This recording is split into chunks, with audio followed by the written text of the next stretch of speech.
Elvira Flor, Ison, Rodela, may hapon. Salamat po sa Ginoo nga mga kabataan iyang gidasig sa pag-anhi dinhi. Most of them will be the first time for sure to be having something like this. So, ang atong lesson karong hapuna mga kabataan o kamong nasa virtual is about curious but not willing. Okay, so nakasinati man tag mga tao nga kuryoso no. Ganahan kay mo kuti-kuti, mo tan-aw, ganahan sila mo help, ang uban ganahan sila mo learn, ang uban curious lang gyud, ganahan lang sila mo tan-aw, mo aminaw pero was like interest mo tabang. So mo ni ang atong pagtuon karon. So akong basahon sa Acts 24:24-27 nya wa man diri si Eileen. So I will read in Cebuano para sa masabtan sa mga kabataan. So verse 24, tapos sa pipila ka adlaw miabot si Felix uban sa iyang asawa nga si Drusilla nga usa ka Hudiyo. Unya gipatawag si Pablo ni Felix ug namati siya kaniya ug nagsaysay may tungod sa pagtuo kang Kristo Jesus.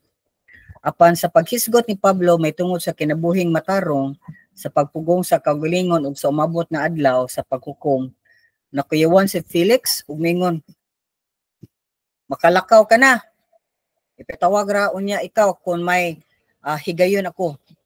Apan ang tinuod mao nga nagpaabot siya nga subornuhan ni Pablo usa makadaghan siya ipatawag aron makighinabi kaniya. Tapos sa duha ka tuig gipulihan si Felix ni Porcio Festo ingon nga gobernador. Buot si Felix magpahimuot sa mga Hudiyo busa wala niya buhii si Pablo. So ato makita din atong buakon sa katulo, kuryoso si Felix pero di siya andam nga doon na siya pagtuo ni Kristo Jesus. Kuryoso si Felix pero dili siya buot magkinabuhi nga matarong o kinabuhi nga mapunganon. Buot kuryoso si Felix pero hadlok siya sa adlaw sa paghukom. So atong natun-an, atong last time natun-an namo nga si Felix human nga nahimo nga si Pablo gipasanginlan og mga sayop sa mga kaparian, mga maldito kay nga mga pari. Wala siya naghimo og verdict, wala siya maingon nga wa man deklaro ang inyong mga akusasyon ni Pablo. So iyang gidismiss lang ang kaso ni Pablo nga wa ba clear si Pablo sa ilang mga akusasyon. Ya, makita nato sa previous nga ang ilang akusasyon puro ra sulti-sulti kay wala gyud sila ebidensya. Okay? So ang bottom line ngano manghimo sila ato nga kaso kay suya lang sila. Suya sila ni Pablo. Kay si Pablo BFF kanya si Jesus, close kaayo. Di sila kakita sa Ginoo, pero si Pablo nakakita mo siya sa Ginoo. Unya si Pablo magsige siya agsulti mahitungod sa Ginoo ngadto sa uban. So daghan na kay mo maminaw ni Pablo nya wala na yung maminaw nila. So kanang mga tao masuya sila labi na kung ang ilang pangorta maminusan.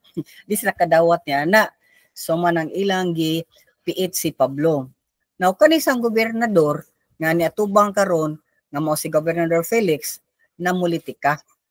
Ang iyang wala paghimo og hukom may tungod kang Pablo, nakahimo ni Pablo nga nagpabilin siya nga piniriso pero doon na siya kagawasan kay maka-adto man ang iyang mga friends. Okay? Pero di siya kagawas, house arrest. Nara sa kabalay ba?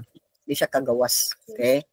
So, mo ni ang sumpay sa atong pagtuon mao ni nga pila ka adlaw human nga human katong kaso ani bisita si Felix ni Pablo.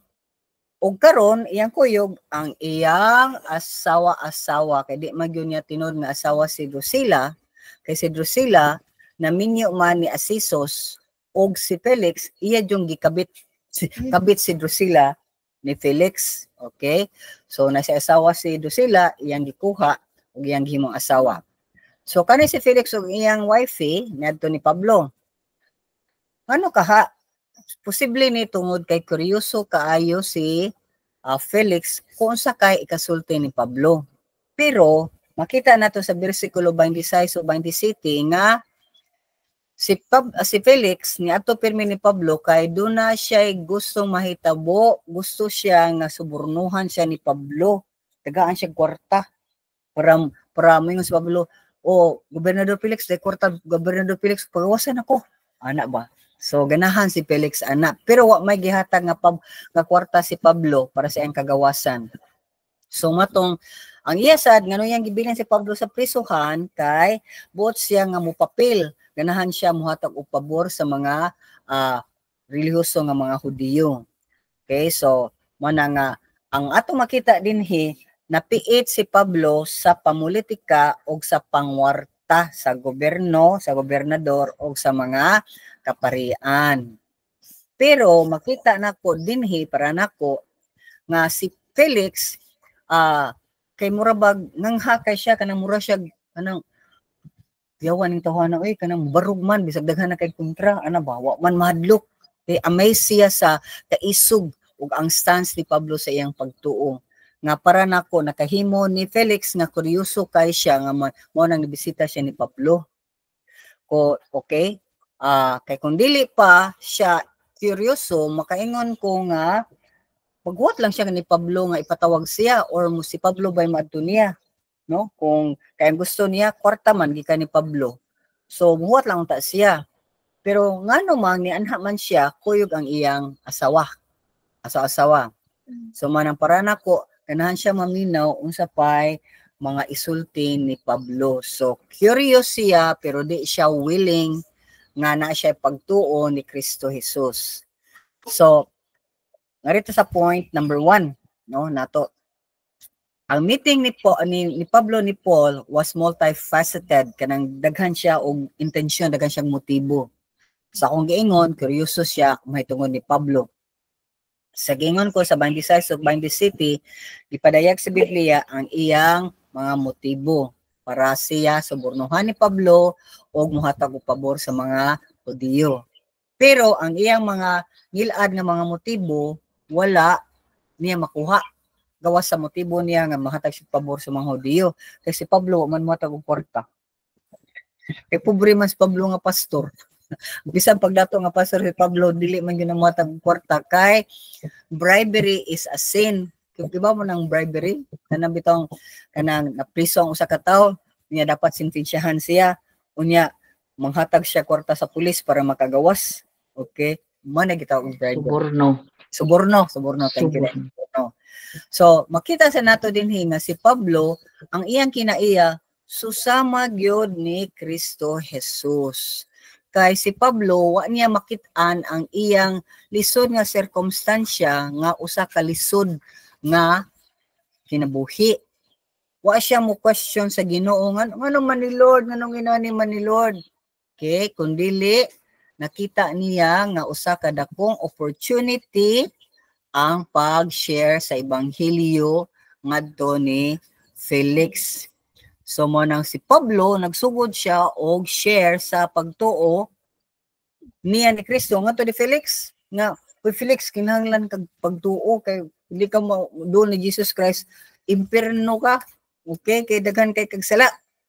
So ang unsa may gisulti sa Biblia Roma 10:17 nag-ingon nga ang pagtuo mahitabo lang kung magsigi kag paminaw sa pulong sa Dios. So asa na to kawan ang pulong sa Dios? Sa Biblia. Very good. Nya para ang tao makasabot siya ug maka nga na siya pangkinahanglan nun di ay og pagtuo ni Kristo, kinahanglan una makit-an niya ang iyang spiritual condition. Hibaw mo no nga ang tao dunay espiritu, dunay kalag ug dunay lawas. Okay? Pero ang espiritu nato patay.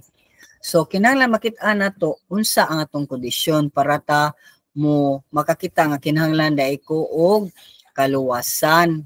Okay? Sa mga kini karon gi-share ni Pablo ngadto ni Felix. So para masabtan nato atong hinumduman atong kaugalingon sa mga basic truths about sa spiritual condition sa tao. Una, hinala may baon na to ang tanang tao, tanan yung tao nakasala ug nalayo sa himaya sa Dios. Roma 3:23. Ang bayad sa sala kamatayon, mo nang tanang tao mamatay. Okay, kisa may tao nga na anis kalibutan pero namatay pero nabanhaw kinsa man? Kinsa? Jesus Christ. Yes, Jesus Christ. So mao na nga ang sala ni sulod pinaagi ni Adan og ni Iba. Tungod silang pagsala nakasulod ang kamatayon. Okay, tungod sa sala. So mao na nga kita mamatay ta spiritually, namatay sa ta physically. Ug ang tanang tao naapektuhan jud ni ana. Okay? So naakay kalag, naakay lawas pero imong espiritu patay. Okay? So ang Biblia ni sulti sab sa Roma 3:18, akong basahon sa Cebuano, sa Roma 3:18 nagsulti, ang kasulatan nag-ingon, wala gayoy tawo nga matarong, walay nakasabot kung nangita sa Dios, ang tanan namiya gikan sa Dios ug nahimo silang dautan. Paminawan ninyo mga bataha, walay tawo nga matarong. Walay bisan usa nagbuhat og maayo, wala bisan usa. Ang tutunlan nila sama sa binuksang lubnganan, igamit nila ilang dila sa pagpanglimbong ug nanggula sa ilang mga ngabil ang kamandag sa bitin. Puno sa pait nga mga tunglo ang ilang mga bakba, ipakasayon nila ang pagpatay. Dihay kalaglagan o kasakitan sa ilang giagian. Wala sila mahibalo sa dalan sa pakigdait o wala sila magbaton o kahadlok sa Dios. Sumaon ni ang kondisyon na to, di ba? Tao kusog mamalikas, kusog kay manungo, kusog kay manaot sa uban, no? So kita di gyud ta makabuhat og maayo sa ato lang.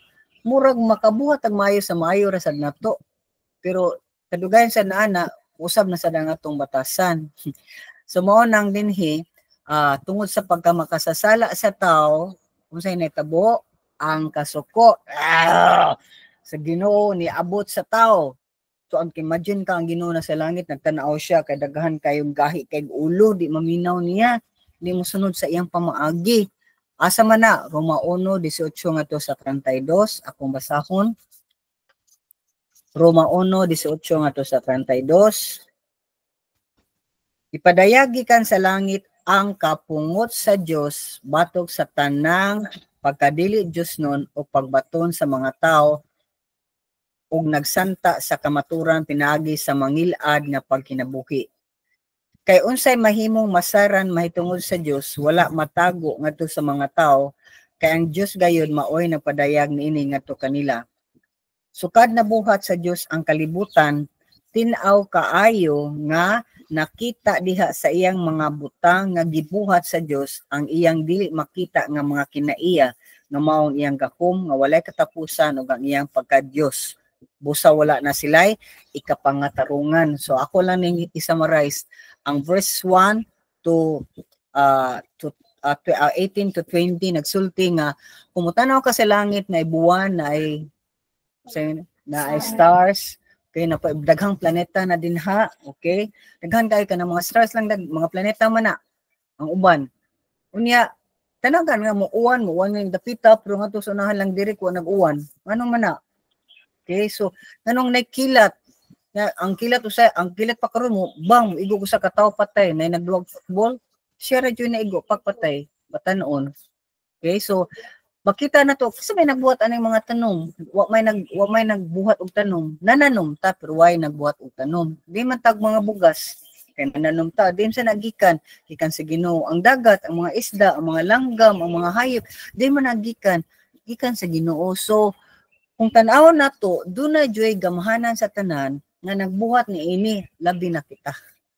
Di man makabuhat ang mga magpapa na tong tao, gigamit lang sila nga mabuhat ang usa ka bata nga kamo nang gawas mo sa sabakan sa inyong inahan. So kung mingon ang tao walay Ginoo, iyang gibakakan iyang kaugalingon. Samara nga mingon ka nga kisa makanganak ay wa man koy magpapa namakakaw dimday gikan ka sa iro gikan ka sa baboy gikan ka sa yutan kalit lang kagawas din ha yan mo kang tao di ba? Sumo na kita di pwede maingon ta nga walay nagbuhat sa tao nya padayon ta mao ni dinhi nga nung napungot ang Ginoo kay sukad na buhat sa Dios ang kalibutan. Okay, Nahibalo sila sa Dios apan wala sila magpasidungog kaniya ingon nga Dios ug magpasalamat kaniya. So importante dahil nga pasidunggan ang Ginoo o magpasalamat kaniya. Ang ilang hinuong mga gihunahuna pulos binuang. Uy, sakto ba? Atong hunahuna puro ba binuang? Dili. Oo, sumanang di ta musulti og mga bati. Kay sa to pa puro kabuang ang sul sa atong utok. Nya human ug nangit-ngita ng ilang mga salabutan, matod nila maalam sila apan mga buang-buang di ay. Kay nganong buang-buang ang tao, paminaw ha, imbis himayaon nila ang Dios nga walay kamatayon, mao na hinoy gihimaya nila ilang gisimba, ludahan, dagkutan ang mga larawan nga gibuhat sama sa dagway sa tao o sa mga langgam o sa mga mananap o sa mga hayop nga nagkamang. So suko ang Ginoo kung musimba ta og mga unsay ade sa atong atubangan kay ang Ginoo makita dili. Tungod niini gipasagdan na lang sila sa Dios diha sa malaw-ay nga gitinguha sa ilang kasing-kasing ug gibuhat nila ngadto sa usag-usa ang salawayon ng mga butang. Sa mga salawayong mga butang, gipulihan nila bakak ang kamatuoran may tungod sa Dios ug may ilang gisimba o gilagaran ang binuhat sa Dios imbis ang magbubuhat nga mauuntay ang ngayang daygon hangtod sa kahangturan. Amen. So kung maghimo ta Ginoo gikan sa kahoy, gikan sa bato ug unsa pa na dinha niya atong simbahon, suko ang Ginoo ana kay ula ko tang Ginoo ng Andre kay ang kahoy binuhat man sa Ginoo. Okay? Oh, mga bato binuhat sa Ginoo. Okay? So tungod nini ipasagdan na lang sila sa Dios sa okay. Tungod sa gibuhat sa mga tao, gipasagdan na lang sila sa Dios ngadto sa makaulaw nga mga kailibgon. Bisan gani ang mga babay wala magsubay sa naandang paggamit sa ilang pagkababay. Ug ang mga lalaki usab wala na makighilawas sa mga babay, asa makighilawas ang lalaki kundi silang isig ka lalaki. Mo na suko ang Ginoo basta magsimba tag dili tinuod nga Dios, daghan jud mga laway ug dili maayo nga buhat. Naghimos lang nini tungod sa kaulag. Ang isig ka lalaki nagunay pagbuhat ug talamayo mga buhat busa na hiaguman nila ang silot nga angay kanila. Tungod kay ang mga tawo wala man moila sa Dios, ipasagdan na lang sila sa Dios diha sa mahugaw hunahuna ug sa salawayon nga buhat. Napuno sila sa tanang matang sa kangilad, sa pagkadautan, sa kahakog, sa bisyo, kasina, pagpatay, panag-away, paglimbong, ug kalaway. Manlibak sila ug magdinumtanay sa usag-usa. Nagdumot sila sa Dios nga mga hambugiro. Mapetason, so mugiro tagpatason ta suko Ginoo na ha. Ug ang andakan tingmugna silang dautan o musuko sa ilang mga ginikanan, kundi taani. Okay, mga bata. Mga buang sila, dili mutuman sa ilang mga saad, wala sila ikaluoy o pagbati sa uban. Nasayod sila nga ang balaod sa Dios, nag-ingon nga ang mga tao nga nagbuhat niining paagiha, angay sa kamatayon. Okay. So, mamatay mo nang mamatay gyud tang tanan, kay kitang tanan makasala. Apan nagpadayon sila pagbuhat nining mga butanga o gidasig pagayod nila ang uban sa pagbuhat usab ni ini. Okay, so padayon ta mga bata. Sumao na ang istorya sa tao. So kung makaamgo ta nga sa atong gisaysay karon nga duna makasasala ta ug unsay mahiaguma nato kung di nato simbahon ang tinuod nga Dios. Kung di ta mobalik sa Ginoo, then kamatayong dayon nga to sa impierno ang atong magian. Pero kung nakaamgo ta niini, makakita ta, uy, nakinalan ko Ginoo kay di ko kausab ani, di ko kausab sa akong kinabuhi, di ko kausab sa akong sayop nga batasan. So mangita siya sa Ginoo, di ang iyang kasing-kasing, ang iyang dunggan, ang iyang hunahuna, muable sa pulong sa Ginoo. Muable na siya, kung na mo share niya, maminaw na siya. Yang makuryoso siya, kay nangita naman siya sa kamatuuran. Nganha ra jud ang tao, bataw pag-usab o maglakaw sa pag-uniyang kinabuhi. Kung maghinulsol ang tao sa iyang mga sala, ug himuon niya si Jesus nga Diyos, Ginoo ug manlo luwas. Kay kung ang tao dunay pagtuo ni Kristo, mahimo siyang matarong diha sa tubangan sa Dios. Okay? Kay ang amahan mao may nagpadala sa iyang anak aron si Jesus Christ mao ang power sa atong heart nga di na ta mamalikas, di na ta maingog YAWA, di na ta mamakak, di na ta mo mangaway sa uban, di na manakit. Okay, so narita sa punto numero 2, kung katugon mo mga bata, pwede ra mo barog-barog kay katugon, pwede mo barog-barog pero ay lang lakaw-lakaw. Okay, so kuryoso pero dili andam si Felix. So di siya andam magpuyo og matarong nga kinabuhi og dunay self-control. So unsa man ang pagkamatarong? Unsa man ang pagkamatarong? Ang pagkamatarong mao ni ang perfect moral standard sa Dios. Kay siya ra man gyud ang tinuray nga matarong. Kita mura la tagtarong pero di gyud ay.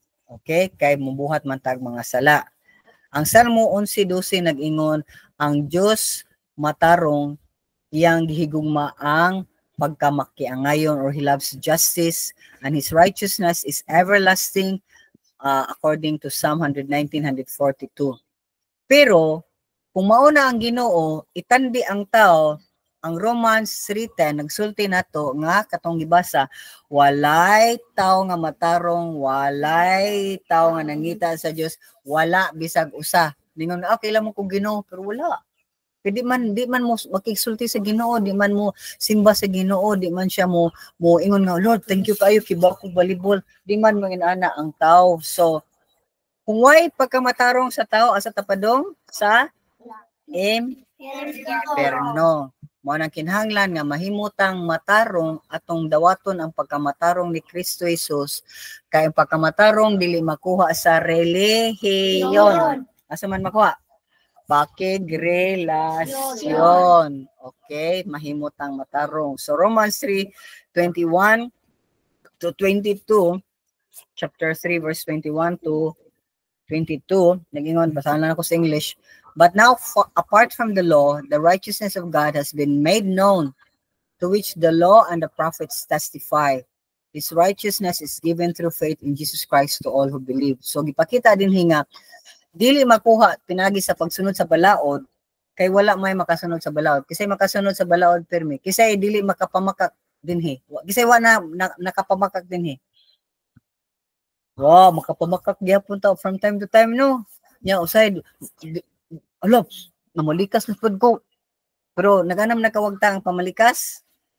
Nawag ang ganam na kanang sulti YAWA. Ya. Wagtang na. Okay, so importante kay ni ang pagka mga tarong gihatag lang sa Ginoo pinaagi ni Kristo Jesus kumutuo kaniya. So si Pablo niya kasabot siya sa iyang pagsuwat sa Philippians 3:7 and 9. Unsa ka importante ang pagkamatarong diha ni Kristo. Verse 7, I will read. But whatever were gains to me, I now consider loss for the sake of Christ. What is more, I consider everything a loss because of the surpassing worth of knowing Christ Jesus, my Lord, for whose sake I have lost all things. I consider them garbage that I may gain Christ and be found in Him, not having a righteousness of my own that comes from the law, but that which is through faith in Christ, the righteousness that comes from God on the basis of faith. So si Pablo ba, para niya is, pinakangilngig nga, kibaba mo nga ngilngig kay nga pare sa Pablo, grabe kay siya sunod sa balaod. Pero iyang nakitaan nga, unsa man iyang naangkon sa una, basura na lang to. Kaya nakita niya nga di lagi niya makuha sa pagsunod sa balaod, kundi sa iyang pakigrelasyon, sa iyang pagtuo lamang ni Kristo Jesus. Ang iyang description, I consider them garbage para lang akong maangkon si Kristo Jesus. So, si Felix, gisuryahan ni Pablo may tungkol sa pagkamatarong o sa self-control. Now, kanang self-control, kanang bitaw makapugong kasi mong kagalingon, kamang lamin na dito kay sumbagon, wala na sumbaga, lamay kay pamilikas, wa imo napungan, imong bakba, Okay? Lami na kay pamakak pero wag ginisulti na lang ka sa tinuod. Self-control man na. Okay? So, ang self-control mo follow gyud na kung ang atong kasing-kasing na insakto na. Kung nana ang gahom sa Ginoo sa atong kinabuhi kay ang self-control bunga sa Espiritu Santo. Now, ang Espiritu Santo is the one na musod sa atong kasing-kasing aron ta jud makaila kinsa si Jesus Christ. Galatians 2:22-23, ang bunga sa the fruit of the Spirit is love, joy, peace, forbearance or patience, kindness, goodness, faithfulness, gentleness, and self-control. Against such things there is no law. So, maka-imagine ka na ang Word of God nakakonbikto, sige siya paminaw ba, ang pulong sa Ginoo sige nagbong-bong-bong sa kasing-kasing. So, pag-explain ni po sa pagkamatarong o self-control o sa judgment, nahadlok si Felix, no? Na dili siya di siya, gi-reject niya actually si Jesus Christ, isip Diyos o manluluwas niya. Which brings us to the next point. Kuryoso kay si Felix pero di siya willing mo ila ni Kristo Jesus o wagid siya, nakonbikto siya sa sala pero at the same time hadlok siya sa pagkukom sa Ginoo. So point number 3. So si Felix pagsulti ni Paul may tungod sa kanang judgment, yun siya. Sakto na, okay lang na. Sunod na sa tayo, istoryahan na Felix. Yan na lang. Nakuyawan man siya. Okay? So, scared kay siya. Daghang mga tao ngayon, ani. People, basin sila, nito sila sa Ginoo, pero inside nila, di pa yun sila ni fully submit ni Jesus Christ, isip Diyos ug manluluwas. Nya mo na nga kung dunay maghisgot sa mga sala nila, mahadlok sila. Okay? So ang New Testament nag-describe og duha ka judgments. Dunay uban nga nagsulti og tulo ka judgments, but I would prefer sa 2 judgments only. Duha ka klase. 1, judgments na sa unbelievers na at white throne nga gisulti sa Revelation. Ang usa nga judgment mao ang bema seat mao ni sa mga believers nga gisulti sa 2 Corinthians chapter 5 ug sa Romans 14. So, ang mga dili magtotoo, dili mo to ni Jesus Christ, maupukman sila sa ilang sala. Pero ang magtotoo ni Kristo Jesus, man sila base sa ilang mga gibuhat maayo mga manbuhat. Kung nito ni Jesus Christ, dapat bubuhat ta sa mga maayong buhat. Labi na atong ipagamit atong gulingon ug tanang gasa ug tanang mga blessings sa Ginoo para mapasidunggan siya, maila ang Ginoo, matabangan daghang mga tawo matabangan sa pag-ila ni Jesus Christ. Nahinumdum ko sa usa ka worker na ko ato way back sa Cebu. Siya, tigatin-atin mang jud ko ati George kay sa gagmay pa mi ato mis mga baptist niya ato mi silang church mato jud mi kay ngano man na may kaon lami kayo. Yan nagpagdako niya kay natamna na siya sa liso sa Ginoo, ganahan siya maminaw yang dunggan, ganahan maminaw og pulong sa Ginoo.